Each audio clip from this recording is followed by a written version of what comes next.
Hello, আসসালামু আলাইকুম ভাই বন্ধুরা। আশা করি সবাই ভালো আছেন। আবারও চলে আসলাম আরেকটি ভিডিও নিয়ে। তো আজকে আপনাদেরকে দেখাবো কিভাবে আপনি অ্যাস লোগো ডিজাইন করবেন। তো প্রথমেই আপনি আপনার ওয়ার্ক স্পেসটি উইডথ থাম্বনেল ইমেজ সাইজ দিয়ে বড় করে নেবেন। তারপরে অ্যাস অক্ষরটি লিখবেন। লিখার পরে আপনি এই সাইডে এসে তার আগে একটু অ্যাসটি বড় করে নেবেন কাজের সুবিধার্থে। তারপরে আপনি যে ফন্টটি দিতে চাচ্ছেন সেই ফন্টটি দিবেন। আমি এই ফন্টটি দিব।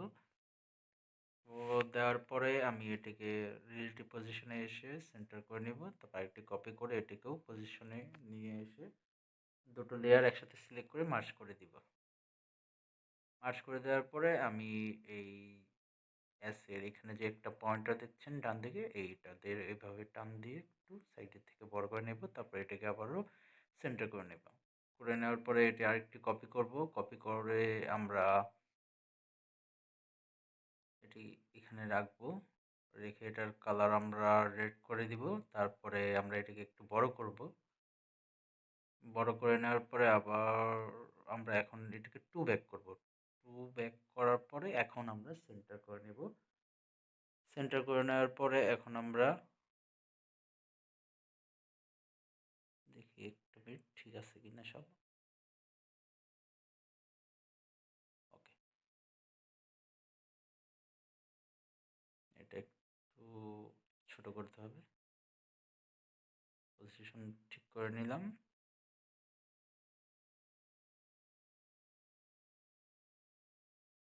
তারপরে এখনো বাকি রয়েছে। সরি।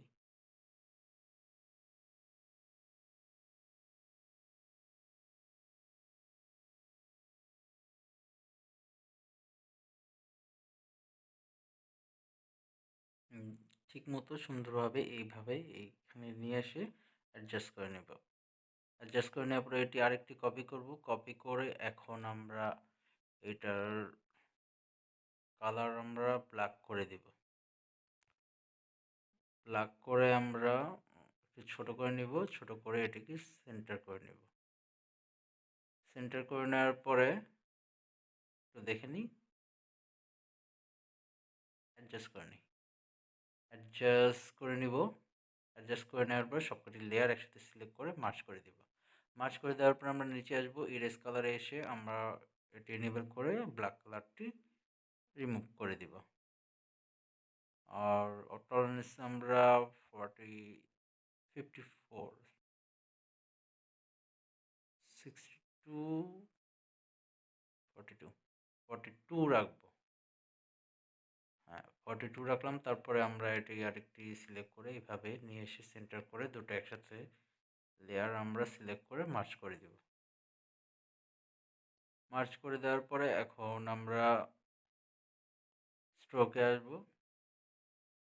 স্ট্রোকে যে কালারটি ফুটে ওঠে আমরা সেই কালারটি দিব। ট্রাই করে দেখা যাক।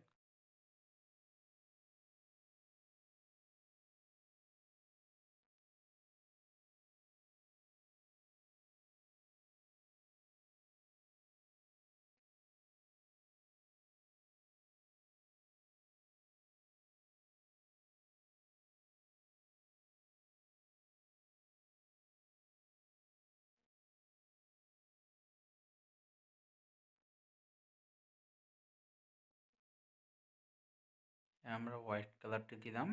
তারপরে এখন শ্যাডোটি আমরা এনেবল করে ডান দিয়ে বের হয়ে যাব। এখন আমরা এটিকে সেন্টার করে নিব ভালোভাবে।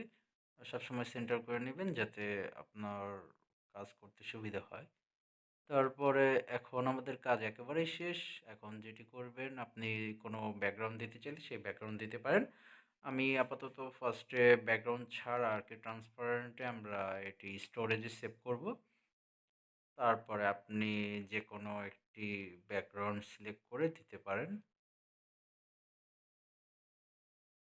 আমি একটি ব্যাকগ্রাউন্ড সিলেক্ট করছি। আমি হোয়াইট কালারটি দিব। এই যে হোয়াইট কালারটি একটু ফুটে উঠেছে, তো হোয়াইট কালারটি দিব। আশা করি ভিডিওটি ভালো লেগেছে। ভালো লেগে থাকলে অবশ্যই লাইক, কমেন্ট এবং শেয়ার করবেন। আর যারা আমার চ্যানেলটি সাবস্ক্রাইব করেনি এখনই সাবস্ক্রাইব করে ফেলুন। ধন্যবাদ।